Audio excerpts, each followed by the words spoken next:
Hi, I'm Catherine. And I'm Gail, and welcome to Women Over 70, Aging Reimagined, our award-winning weekly podcast. Visit womenover70.com and learn more about how you can become involved. And today we're very happy to be talking with Adriane Berg as our advocate for women aging. She has an extensive repertoire as an advocate for aging that includes being an author, international consultant, keynote speaker, podcaster, and her mission is to change our concept of aging and mature life stage to one of good health, excitement, and accomplishment.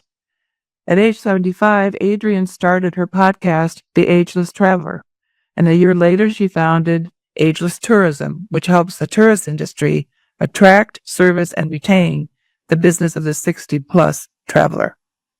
When she was in her mid-50s, Adriane created Generation Bold, a strategic alliance, marketing, and branding group that serves many different sectors. And currently, Adriane is a representative from the International Federation on Aging to the United Nations and committee chair and podcaster for Global NGO Executive Committee, supporting 1,600 NGOs associated with the UN. And there's much more, but we'll stop there for now. So Adriane, welcome to Women Over 70. We're delighted to have you, and we are so pleased to have met you through the Podcaster Collaborators Group that Wendy Green initiated, and Wendy is the co-host of, or the host of, Boomer Banter. So we have much to cover with you, Adriane, and why don't we start with talking about what trends you see in the traveling for women 70 and older? Well, first of all, that is one of the great trends, that women who are 70 and older are traveling, and they're traveling solo. So that's one of the major trends. And what's so interesting about that is that 63% of the women who travel and that are over the age of 60 are married. So we're talking about women who are traveling by themselves because they want to, not because they have to. This is a new way of reaching out, getting excited about new friends, making new friends. So that's a huge area. There's a second area too, which I love, and that's called skip generation travel. And that is women over 60, 70, and 80 traveling with their grandchildren.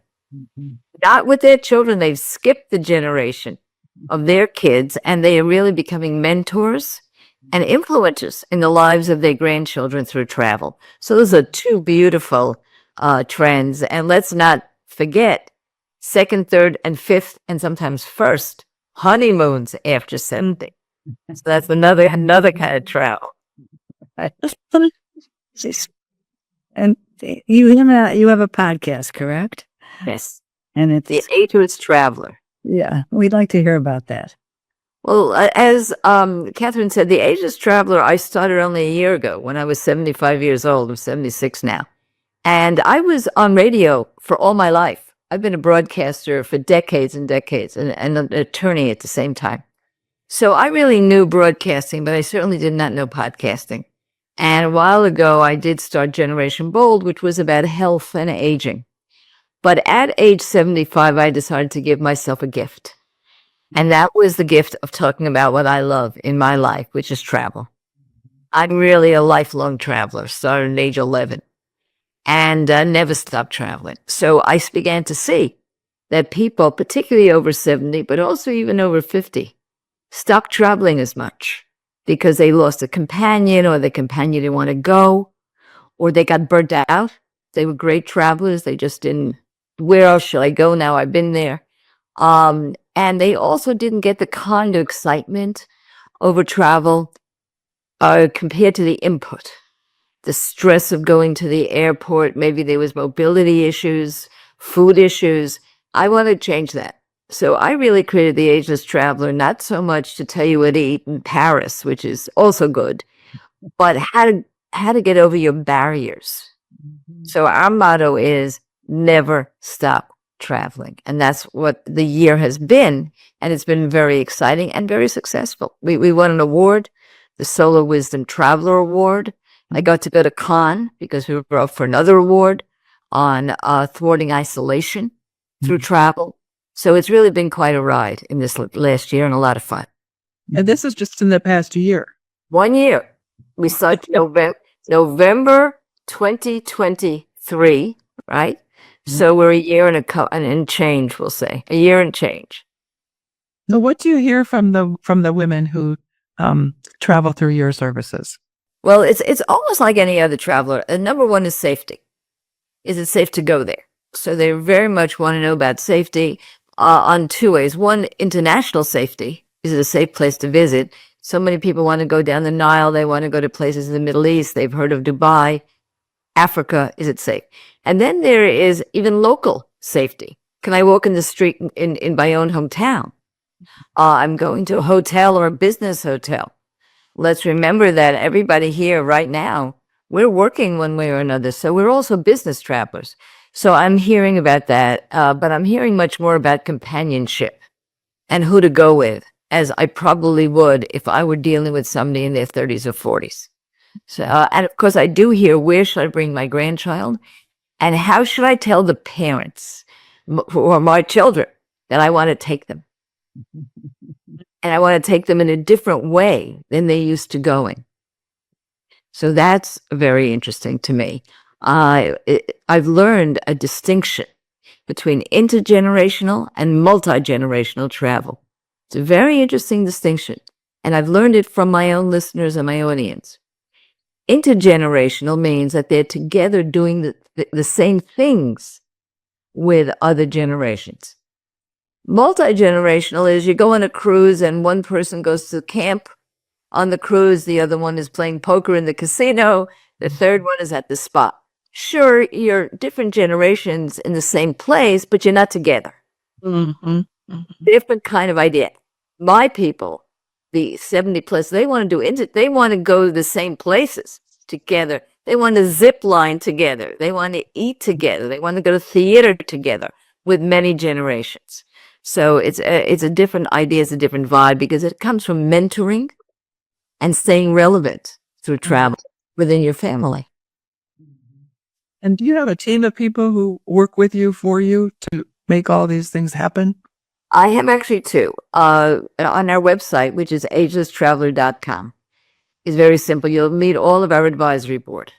So the advisory board, they are all big deals in travel. One of them started most of the spas you've heard of, like Canyon Ranch or Mirabeau, and so many of those consultant to hotels. The other group, we have a gerontologist in our advisory group, because I'm not a gerontologist, but we also have health and fitness people who are mature adult fitness coaches.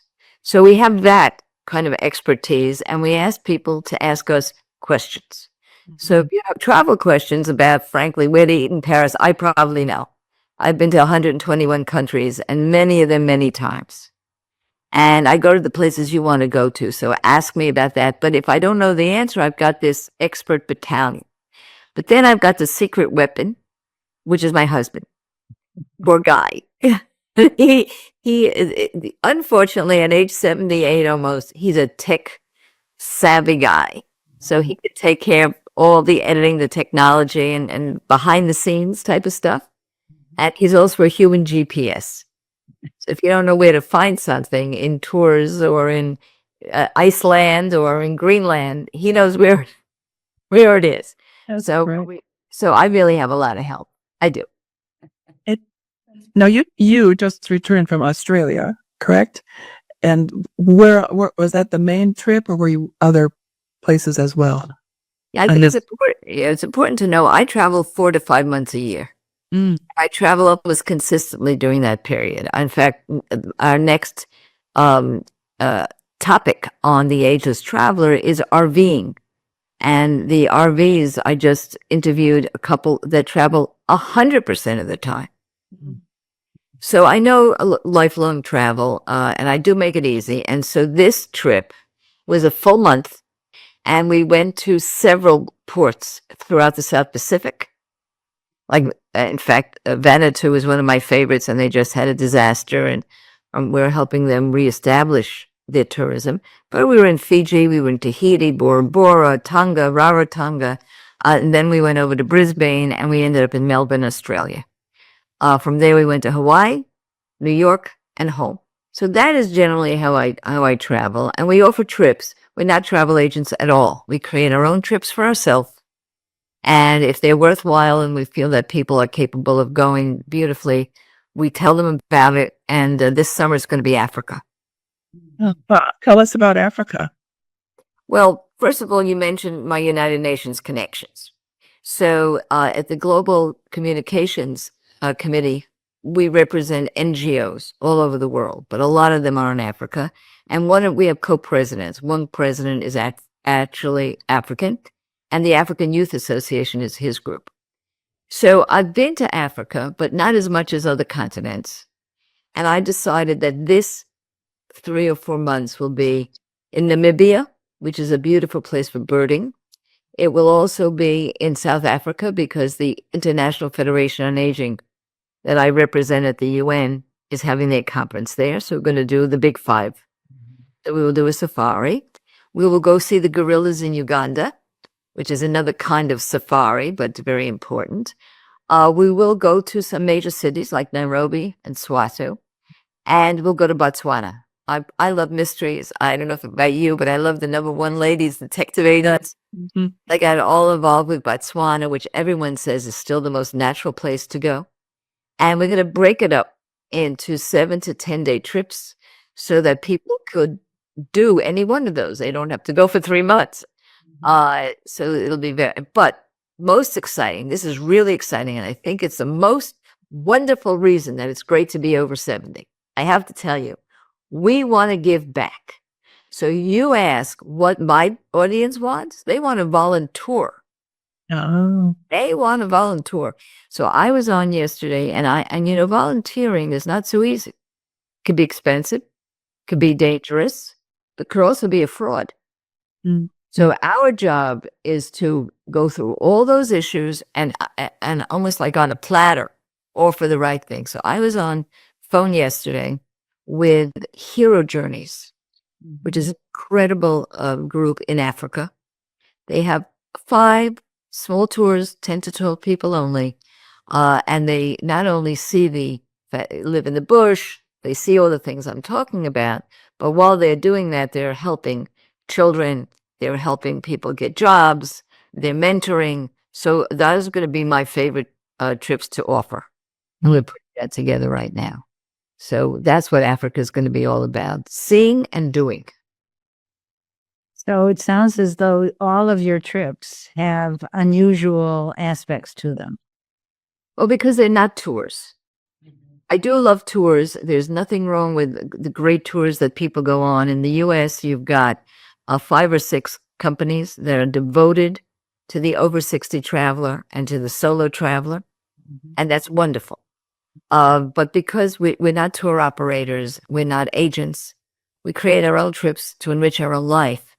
And basically, we're journalists. And so perhaps we look for different things. A good example was what you asked, Catherine, this last month of December. I'm probably the only person who has went to every one of those islands and wore a bathing suit once. And my husband never put a bathing suit on at all. That doesn't mean we had no clothes on. It means that we weren't snorkeling, diving, or swimming. We were enjoying land adventures. And so the article that we wrote when we finished, and it just came out, was forget your bathing suit. South Pacific for non-swimmers. And where would people be able to read that?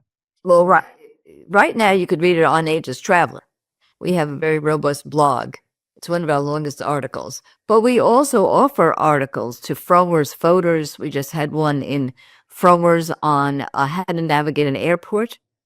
If you're a caregiver and you feel you can't travel because you don't know how to really travel safely with a care recipient, or if you do need to leave your care recipient in someone else's care, how do you travel? So Fromers published that article, and I hope you'll all go read it because they have an algorithm that will tell them how many people read it. And if enough care about caregiving, they want to do an article with us on using a hotel with people who have mobility issues or cognitive issues, how to go to a restaurant, how to use a menu. So we really have an outreach here that's wonderful, could change people's lives. Mm-hmm. And you said this is within Fromers? It's just Fromers. Yeah, you just go to fromers.com or do Fromers Adriane Berg, and you'll see the caregiver's guide to travel. Yeah. You can also go on our website and you'll get a free ebook. It's a full ebook on the caregiver's guide to travel. Right. So that's an easy thing to do is caregiversguidetotravel.com.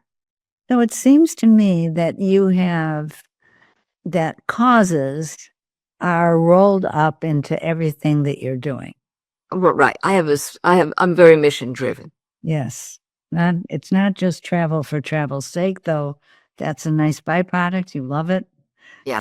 And Curiosity. First of all, I am very mission driven. One of the things that I do, I should mention if anybody's interested, that there's something called Boomer Authority 50 plus, and that's for people who are older starting their own business. And as a volunteer for them, I'm their chief mission officer, and my job is to keep people on mission. Adriane, it appears to me that everything that you do is cause driven. And while you love travel for travel's sake, causes are rolled up into everything. Yes, I personally am very mission driven. In everything I've ever done, there's been a mission statement. And I've worked with a lot of NGOs, nonprofits, where I've helped them make a mission statement. As a volunteer, there's a group called Business Authority 50 plus. On the 22nd of this month, next week, we're having free seminars for folks who want to start their own business after the age of 50. And I'm their mission officer. I'm going to teach them how do you create a mission. But for people over 70, there's a special reason for this.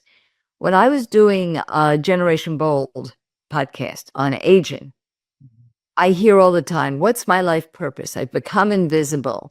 I'm irrelevant. What's my purpose? What's my purpose? And there are a lot of life coaches out there. There are a lot of retirement coaches, fabulous ones. You're among them. I'm not a coach. My mission is to give people something to do. They could do it or not do it, but not only something to do, but something that can be a life purpose. And for me, it's volunteering. And that's why or writing about it, or even travel in and of itself to fulfill your curiosity is a life purpose. So I'm a doer, and I just give people things to do. And so that they don't flounder around and say, I really want to do something, but what can I do? You can volunteer. Mm-hmm. And I notice you're using the term volunteer. Yes. Is that deliberate? Well, it's actually deliberate, but it's also a term of art. I mean, what it means is you're traveling for a purpose, as you said. You definitely want to see everything. I mean, I wouldn't create for myself an experience that didn't include the food, the shopping. I love Prosecco. I'm a Prosecco queen. All that kind of great stuff. But it's not enough for me. I'll even go to some places. I've been to London 30 times. So I need, when I go, for there also to be a reason for that. Yeah. And so I actually belong to the Gilbert and Sullivan Society, which is British. And they have scholarships for people and young people for music. So wherever I do, I try to have that little extra mission, as you say. And working with the UN is all about that. Wonderful. It's more about the UN, your work with the UN, and some people might not remember what an NGO is. So it's just explain that also. I actually have 3 roles there. An NGO stands for non-governmental organization. It means an organization that is, again, a term of art, civil society, meaning people that want to make a difference, want to make a change, but they have no political clout. Sometimes they have no financial clout either. We are not talking about rich people. We're talking about people that really have a mission, as we discussed, an agenda. They're advocates for something. Mm-hmm. And there are official organizations that are officially associated with the United Nations. How many? About 1,700. Oh. And there's a group called the Global NGO Communications Committee, and I'm on that board. I'm on the board, and I chair their partnership committee. But among other things we do for them, I'm a host of their podcast. They have a podcast.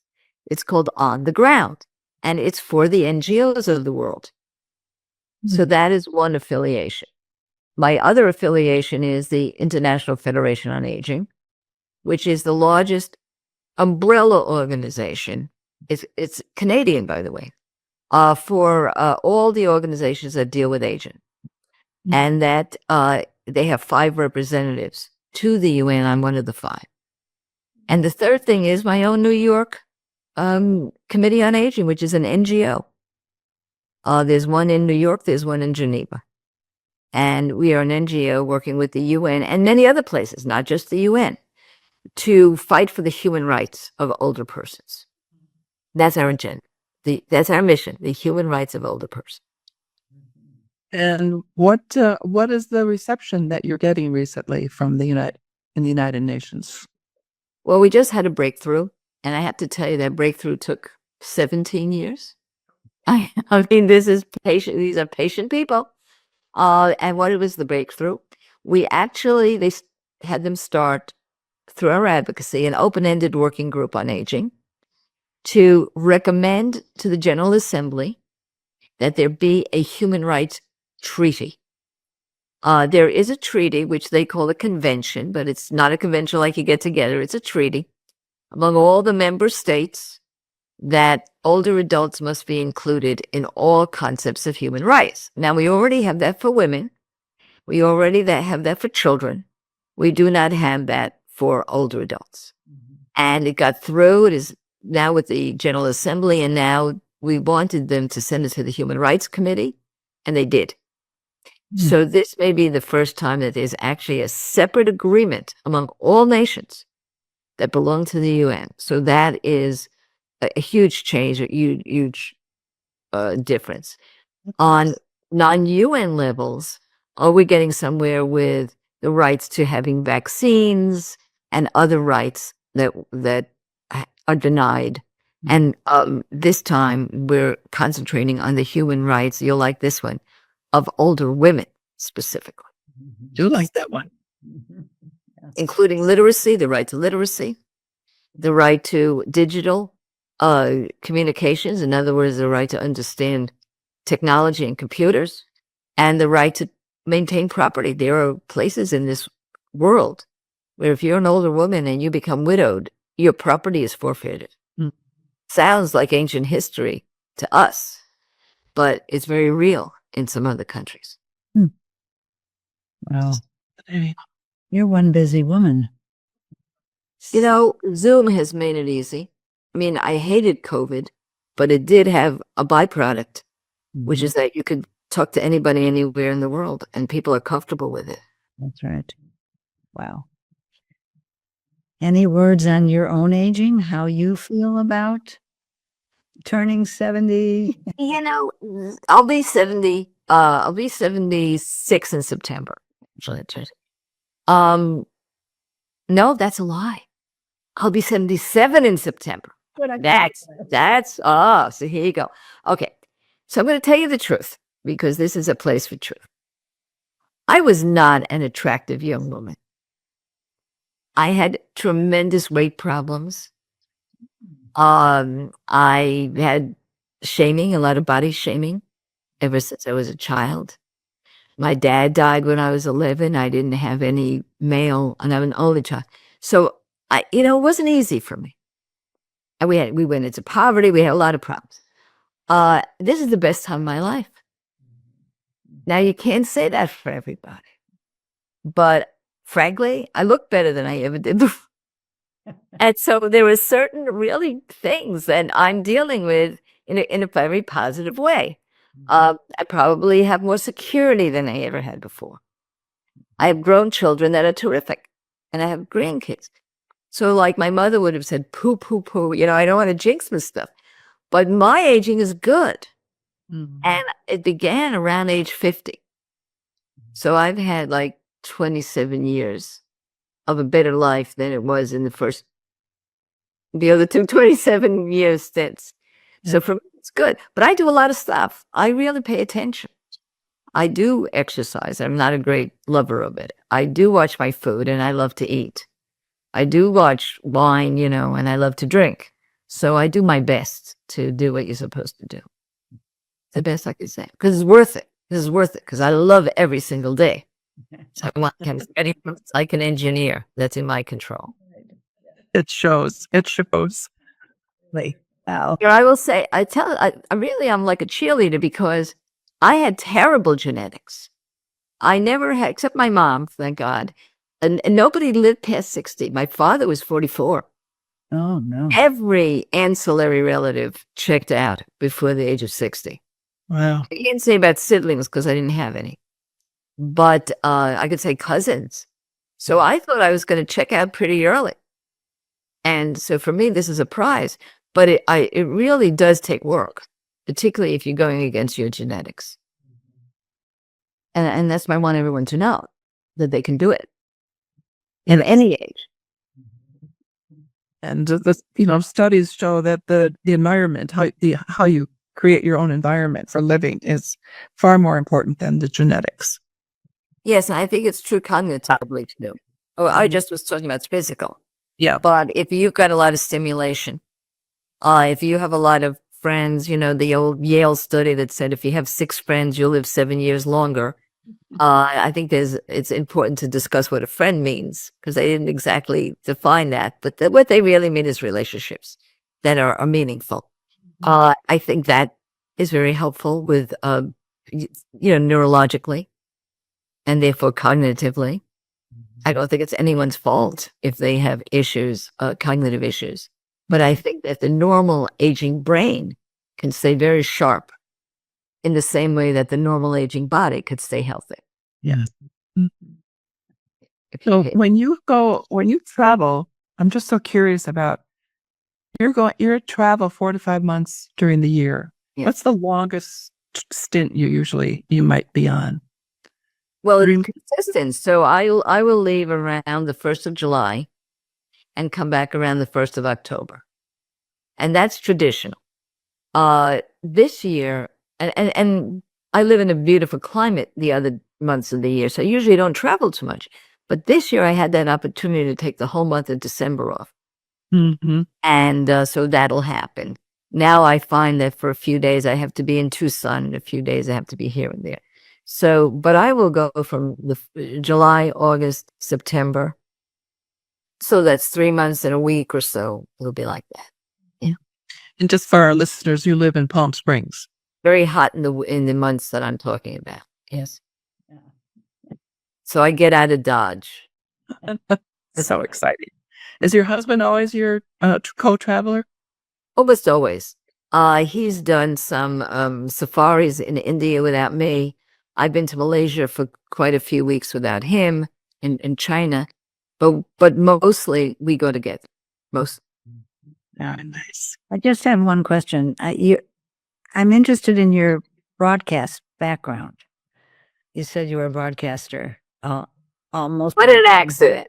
What an Such an accident. I think that it's a fun story. I was a lawyer. I was minding my own business, being a lawyer in trusts and estates. Mm-hmm. And the New School for Social Research asked me to write a book. And based on a course I gave them called How to Be a Successful Beneficiary. Mm-hmm. I wrote this really dry book. And the publisher, now remember, this is 1980. There's no computer. Mm-hmm. Again, a world of that. What did you do? They send you around on book tours and to sell this book. Mm-hmm. And I was pretty good on air. But I had no interest in that. I was just selling my book about law. But everybody liked it. And I kept going on as a guest. I was on Oprah 4 times. Oh, my goodness. Good Morning America, Regis many times. And a radio scout heard me and just called me and said, would you like a weekend show? And I did. And then I got syndicated. And then something called cable came around. That's how new this was. And it was called the CNN FN, which is now CNN Business. And they hired me and I got an Emmy. I was there. I was 4 years. I was on with a show called IRS Tax Beat. It was a law and money show. And I continued until ageism set in. And I was the old blonde. Ah, yes. And I was already about 52 or 53 years old. I had been on for many decades. They didn't want, they wanted young bloods. So I began to think about aging.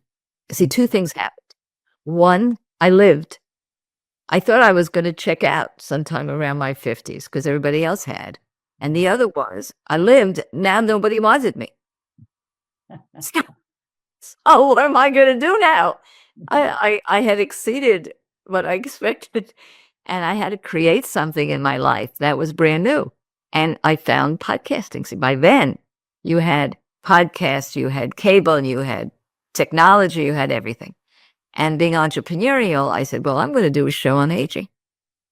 And I did. And I became a director of an organization, a nonprofit organization that had to do with aging, which led to the UN and everything else we're talking about now.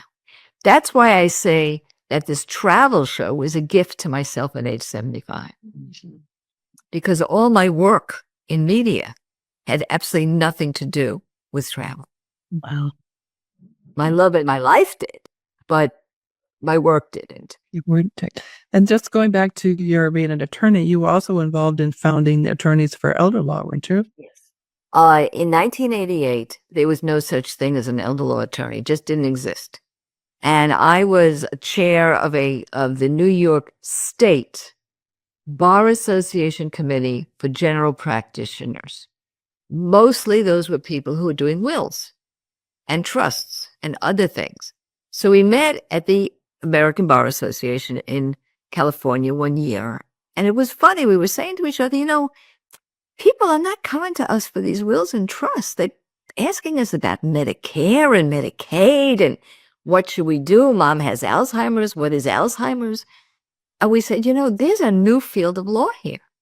And we don't know about it. And they're coming to us. And we decided we would create what's now called NAIL, the National Academy of Elder Law Attorneys. It was 26 trusts and estates and general practitioners who just made up a name a bit, honestly. We said we would be academy because the matrimonial law people were an academy. We thought that was classy. So we didn't want to be an association. It was very classy. We will be an academy. I said, it's the National Academy of Elder Law Attorneys. Didn't exist. So that was something. Yeah. That's terrific. Well, we thank you so much for being on the show. This has been wonderful. We're so happy to interview you. And listeners, we'd like to see more of you at our monthly online programs. Make your voice heard as together we change the conversation about women aging. Visit Aging Reimagined Circle at womenover70.com. And if you enjoy our Women Over 70 podcast, check out Older Women and Friends at janeleader.net. Jane Leader is spelled JANELEDER.net. And Jane and her guests take a deep dive into the joys and challenges of being an older woman in today's society. And we have special thanks to Wells Fargo Advisors for their ongoing support. Thank you.